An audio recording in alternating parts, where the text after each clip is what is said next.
الأصول الثلاثة وأدلتها لإمام الدعوة الشيخ محمد بن عبد الوهاب ابن سليمان التميمي. السلام عليكم ورحمة الله وبركاته. الحمد لله والصلاة والسلام على رسول الله وعلى آله وصحبه وسلم. Le livre dont nous avons commencé son apprentissage, ce livre s'intitule Al-Usul al-Salasah wa Adillatuha, c'est-à-dire les trois fondements ainsi que les preuves. Ce livre est classé dans la catégorie des livres de croyance, c'est-à-dire des livres qui parlent du Aqidatu Sahihatu. Donc c'est un livre classé dans la catégorie des livres qui traitent la croyance islamique. Comme l'on dit, les savants occupent une place particulière en islam. Son importance est qu'elle constitue la première priorité que tout musulman doit apprendre. C'est la première des choses que tout musulman doit connaître, doit apprendre. Rien ne prime sur elle. C'est d'ailleurs pour cela que tous les messagers, alayhimus salam, sans exception, du premier jusqu'au dernier, qui est Muhammad sallallahu alayhi wa sallam, ont entamé le da'awa, le prêche par aqidah, c'est-à-dire la croyance islamique.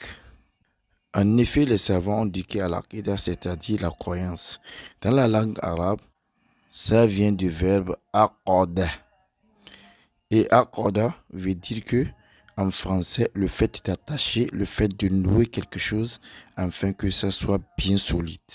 C'est pour ça les savants ont dit alors aqidah, la croyance, c'est ce à quoi les musulmans viendraient attacher toutes ces actions, c'est-à-dire les prières, les jeûnes, les sadaqat, le hajj, etc.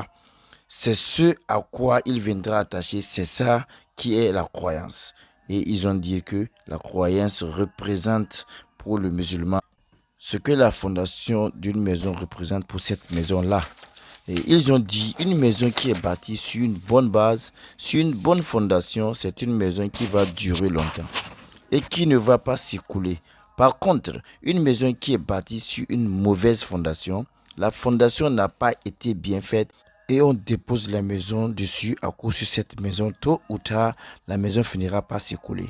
Par conséquent, celui qui fait ses adorations, celui qui bâtit ses adorations, ses prières, ses jeûnes, ses sadaqat, son hajj, etc., sur une mauvaise croyance, c'est-à-dire sur une mauvaise aqidah, alors toutes ces actions finiront par devenir vaines. Toutes ces ibadah, toutes ces adorations finiront par devenir vaines.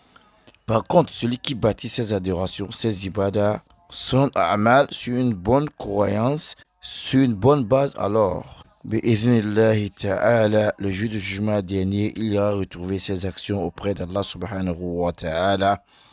Ces actions seront une cause, une asbab par laquelle Allah subhanahu wa ta'ala, par sa miséricorde, va lui accorder son paradis. Qu'Allah subhanahu wa ta'ala nous accorde son paradis. Donc ce cours, c'est un cours très important. C'est un cours qui va nous apprendre comment est-ce que l'homme peut préserver son islam.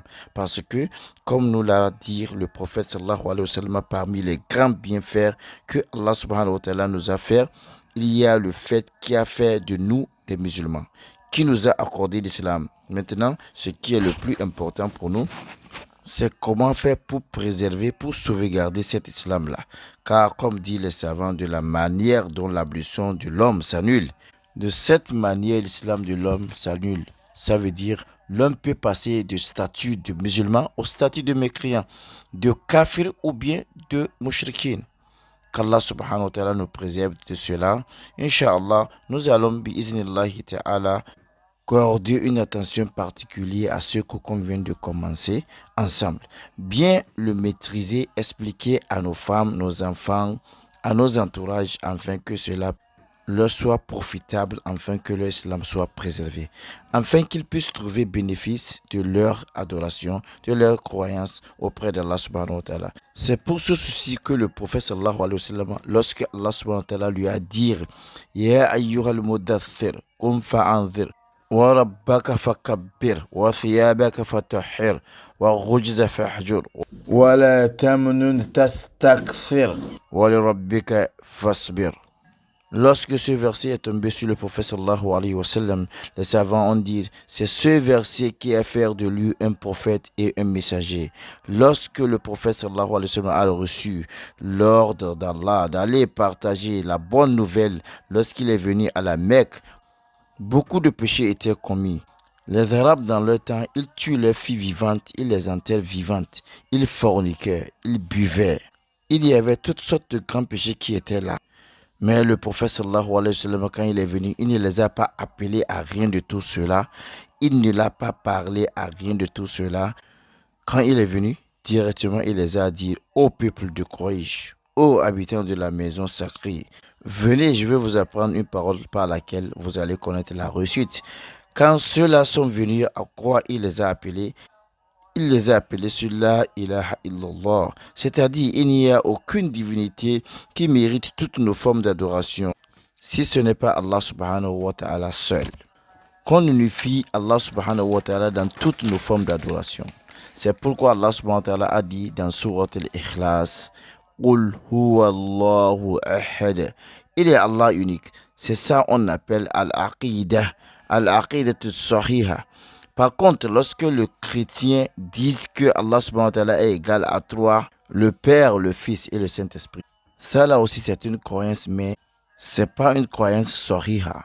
Ce n'est pas une aqidah sahiha, mais c'est une fausse croyance. Nous demandons à Allah subhanahu wa ta'ala qui nous préserve, nous demandons à Allah subhanahu wa ta'ala qui nous aide dans ce cours afin que cela soit profitable pour nous. وصلى الله على نبينا محمد وعلى آله وصحبه وسلم والله أعلم. السلام عليكم ورحمة الله وبركاته.